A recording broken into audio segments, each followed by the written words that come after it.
You're gonna be really excited about some of this stuff I got for this. Rhode Island specific. I don't know if you're supposed to do that with it. Actually really good. Really? Yeah. So we're gonna just go gluten-free. 1, 2,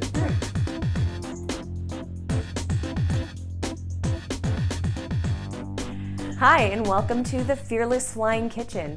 I'm Amanda, a nutrition expert and culinary dietitian, and every week my friend Marie, who is an actual Trader Joe's employee, brings me 4 ingredients. I have no idea what they are, but I have to make dinner with them, using only what I have in my fridge, freezer, and pantry. Oh, I think that's her. Let's go see.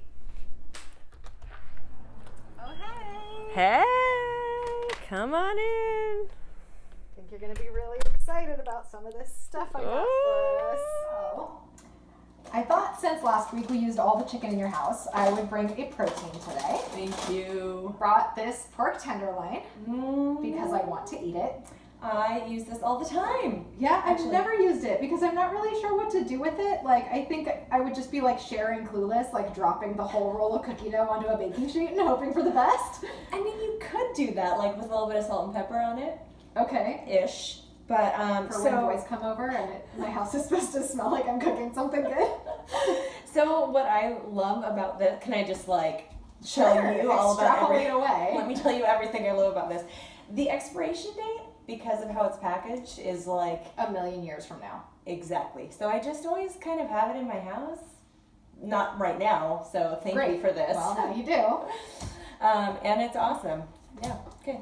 The next thing that I've brought is giant Peruvian Inca corn.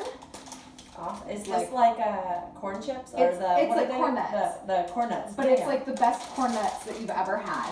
I haven't had a corn nut since high school. Okay, well, get ready Middle school. to have your mind blown. Really? Yes. Are they awesome? I'm excited. They're really awesome. Oh, also, I was told to tell you a garnish is not cooking. What? So you can't just put them on a salad. No. That was that last week. Those we said no rules. No rules. No judgments. That's a big thing here. Sorry, coworkers. But okay, the coconut chips were definitely a huge part of that salad. They were. I feel like they actually made the salad last week. And I don't think they know they're supposed to go on a salad. Exactly. They're just supposed to be like snacks that you impulse buy at the register. Right. Okay. So third item, Shishito Peppers. Another thing I've never had. I've never had them either. And actually, the foodie in me cringes to say that because I've watched videos of like what you're supposed to do with them? Yes, but they still kind of scare me. They kind of scare me too because it says that the heat level can vary and 1 in 10 has a hot pepper kick. But I tried them one time. They were like part of a side dish at that fancy restaurant at the zoo. Oh, yeah. And there were like 3 or 4 of them and every single one tasted spicy to me. So it's like Russian roulette. It's like the Russian roulette of peppers. All right. The hipster Russian roulette. Yes. Okay, I'm down to play. And our fourth item, coffee syrup. I have not tried this yet, but I love coffee. So I have tried it. Actually, in my past, I have tried it because I have relatives in Rhode Island, and it is a Rhode Island specific.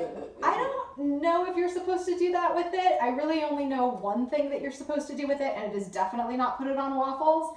But like I said, I have relatives in Rhode Island, but I'm not actually from Rhode Island myself, so I think we might need to go to an expert to explain a little bit more about this product to us.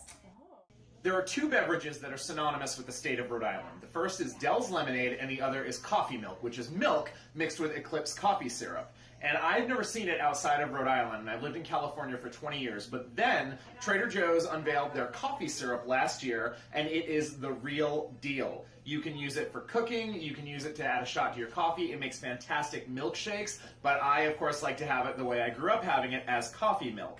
And the best part is that it is actually made in Rhode Island. This is the real deal, and I'm very excited to see what you do with it. Okay, so we have our corn nuts. Giant corn nuts. Giant jumbo size. We have our lean protein that I love. An ingredient we have neither cooked with, dealt with, tasted, Russian roulette. Super hipster Russian roulette. And then something I just want to guzzle, where the only ingredients are cane sugar, water, and coffee. But we were a little bit worried about this being the most low energy episode of Swashbuckled that we were ever going to have. So maybe we should take Anthony's advice and pour some of this in some milk and just pound it right now. Okay, let's do it. All right. I feel like I need to just try it on its own. You also have to cook with it. Well, we're not just drinking it. Wait, this doesn't count? This doesn't count. Oh, that's good. Oh, load it up. What's the serving size? 2 tablespoons. Okay. So I have about 2 servings in here, which is probably about 1,000 grams of sugar. No big deal. Yeah, that's fine. Totally fine. 100 calories per serving. 100 calories per serving. Okay. So 200 calories per serving. That is really sweet. Mm-hmm. Wow. Want more milk? Yeah. That is really sweet. And now I'm going to drink coffee milk with whiskey. And I guess I'll find out tomorrow when I see Anthony if this is a complete and total sacrilege. Here we go. What Do you need straw? Or no? No. Okay. Yeah, just kidding.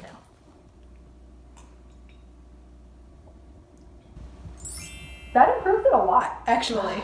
That Okay. cuts the sweetness by a lot. So does that mean since we added alcohol that I don't have to use it in dinner? No, you do have to use it in dinner. Damn it.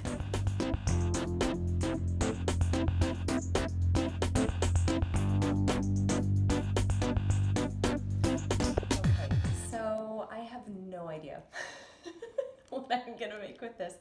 I'm thinking that maybe I could crush up the corn and make like a breading for the pork tenderloin. I have used, Trader Joe's does have a coffee rub that I've used before, so I might do some kind of like coffee pork rub of some kind. I mean, it kind of sounds good. Or maybe I'll reduce this, maybe like mix it with a little bit of balsamic vinegar, maybe reduce it and like drizzle it on top. That sounds the best-ish. I might just like cook these as a side or an appetizer. I really have no idea what I'm gonna do. Anyway, let's look through my fridge and see what we're working with. And then maybe I could do like a mix of leeks and the peppers. I don't know. I mean, I think you leave these whole from the... I think you leave, like, I've only ever really seen them roasted. Oh, you've only seen them roasted. That's interesting. Yeah. Oh. See, I've only seen them like sauteed whole. Okay. Yeah, roasted whole.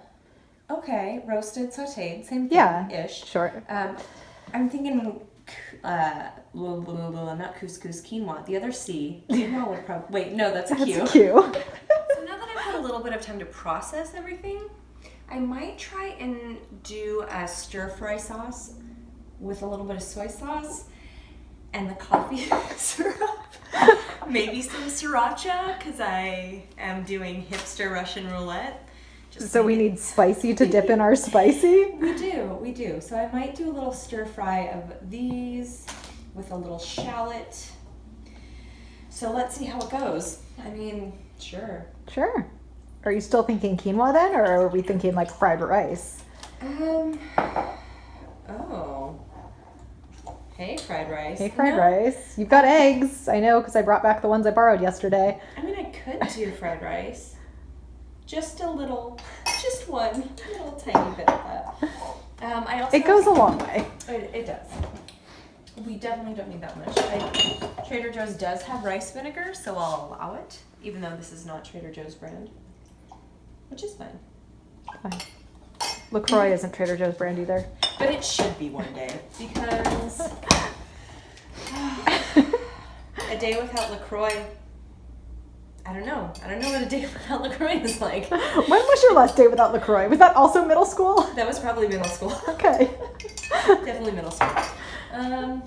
Okay, should we try this? Let's see. Okay. It's actually really good. Really? Yeah. Here, I'll try.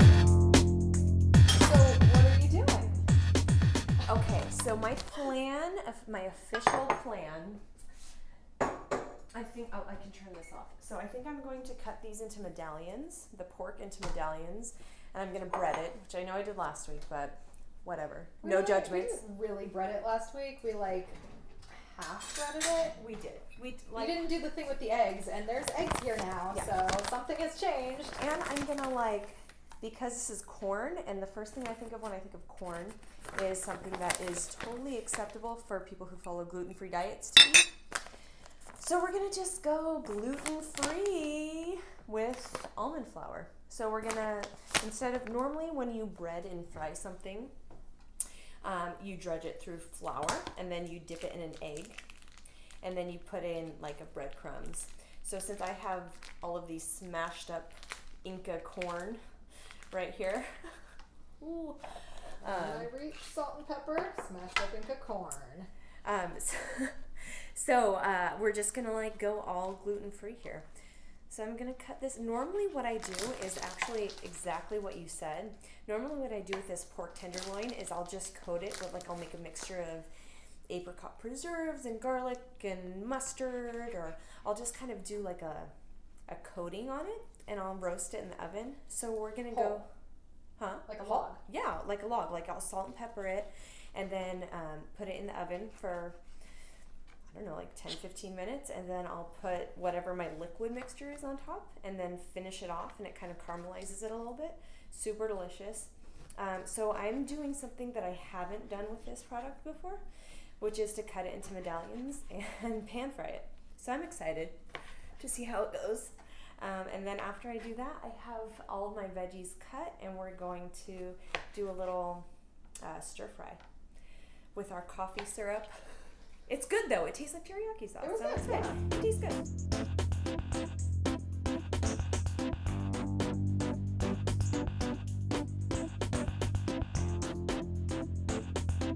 All right, so everything's almost done.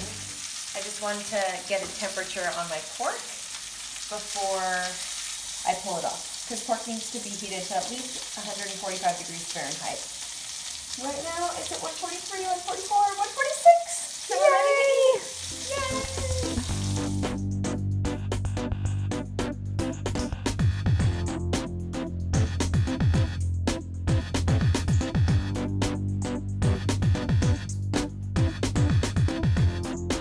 Spicy. Well, let's try our pork medallions with Inca corn. Might need a knife.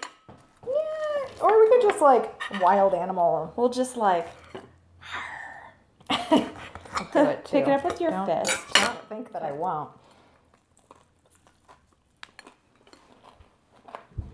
It's pretty good. It has a nice little crunch to it. Mm-hmm. Good crunch. The only challenge I would say with using this is it took a really long time to chop up, to pound down. Yeah. I feel like for a gluten... The corn, right? The corn took a Not the pork. No. We didn't pound the pork. We just pounded the corn. And it took kind of a long time. But it's a great gluten-free alternative, and it's actually really delicious. You know what I wish we had, though? Huh. Applesauce.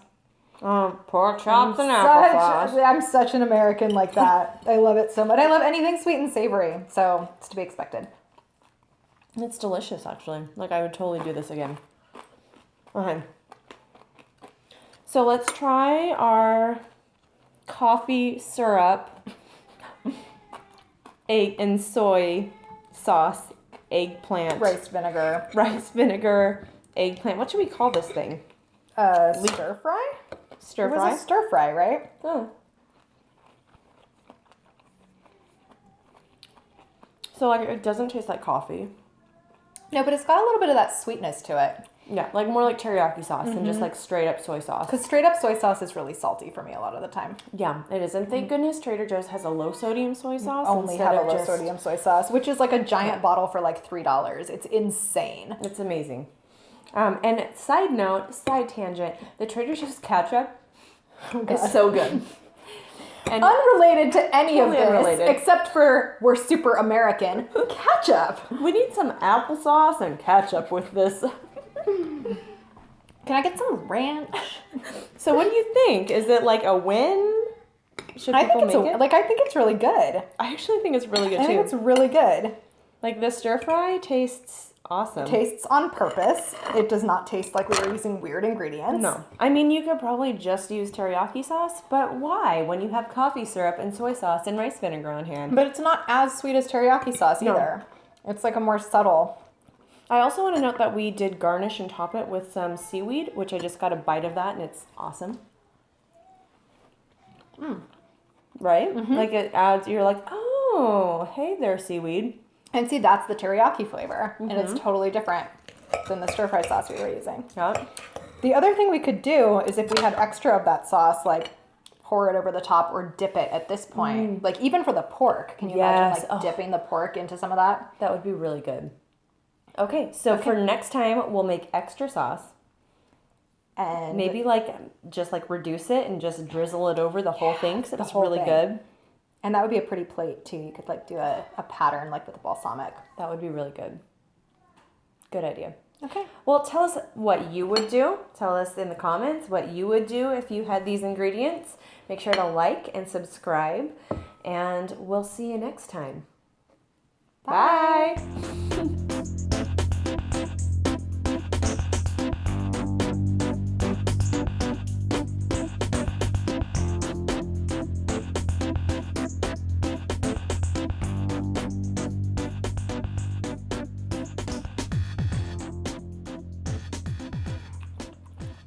Not spicy yet. No.